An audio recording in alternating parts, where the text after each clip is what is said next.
Welcome to Rom Wills Money Matters. The power of owning a business. The power of owning a business. I wanted to talk about that. Yeah, I talk about money management and everything on this channel, but remember, my first thing that I started out with this channel was about that business. And, I wanted to get more back into it, especially in these coming days when we have all these mass layoffs, both in the public sector and the private sector. And indeed, we're looking at, many experts are saying we're looking at a recession. But you know what? I'm going to tell you what, depending on the business you're in, you might not be in that much trouble. Yeah, you're going to have to work and everything, but it's better to own something.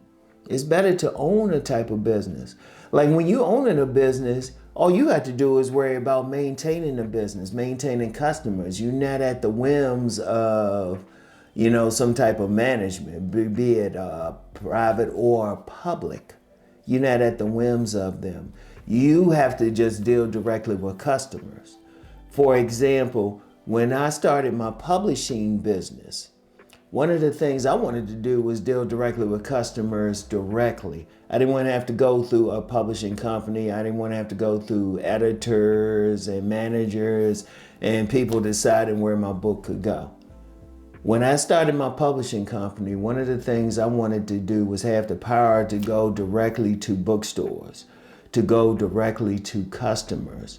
And I was able to do that because I own the business. And look, I'm gonna tell you what, it's powerful in a way because you just worried about doing stuff. Now, it's not going to be perfect. Yeah, you're going to work hard. And yes, let's just be real, you're going to work hard. But you don't have to worry. You don't have to answer to somebody else. You don't have to play political games. Now, I always joke about working 1,000 jobs. One of the things that I had a problem with any of those jobs, whether they were in the public sector or the private sector, was politics, office politics. The one time I say I got fired, that was just office politics. You go, when you're working for someone else, you gotta deal with their personality, their quirks and everything. And let's just be real, many a time when when a person is working for someone else, they could have like an evaluation or something just based on, this other person just not liking them as a person. Seriously, that's one thing I can say about working on all the jobs I worked on. And I've seen that. I've seen jobs where people get laid off or should have been laid off because only reason they stayed on the job because a manager or something happened to like them. They weren't good on the job. Meanwhile, they would get rid of somebody who was actually good on the job, but maybe the manager didn't like them. You have to deal with stuff way beyond your control. One thing with owning a business, you have it under your control.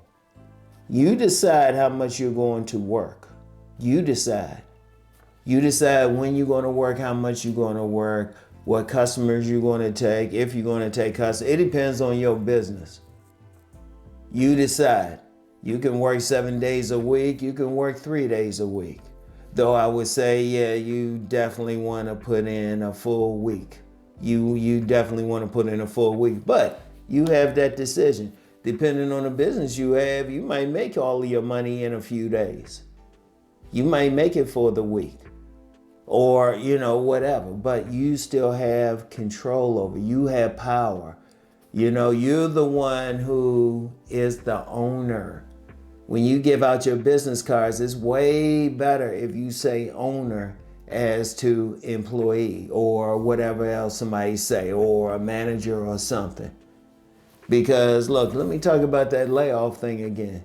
There have been many a person who had a high ranking job, had a good office, everything. They probably made plans based on that money that they were making from that job, vacations, buying a house, everything. And then they walk into their office, all of a sudden it's like, oh, wow, we're going out of business or something. Even there was a platform that I used to like have a site on. There was a platform I used to deal with.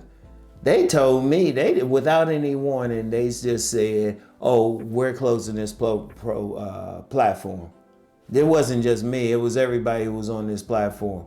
They gave me like 6 weeks. I give it to them, they gave me 6 weeks, but still that was a problem. Thankfully, I had other platforms ready.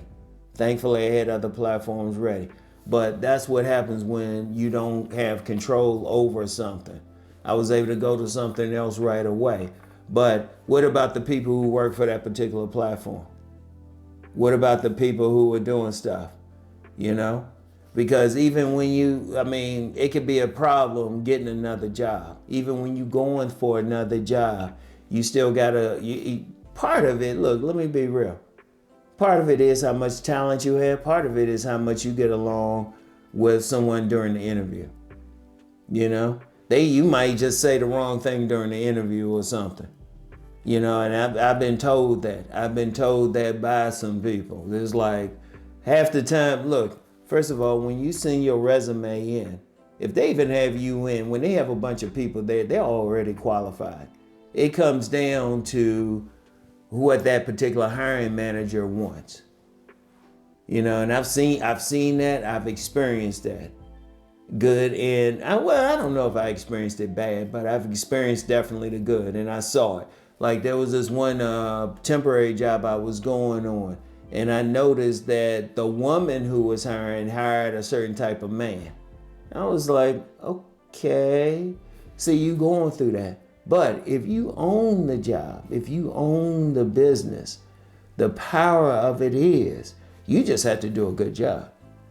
Yeah, you got to do stuff like advertise it and find customers and everything. But one thing about customers, regardless whether you have a product or a service, as long as that product or service is good, they will tend to stay with you.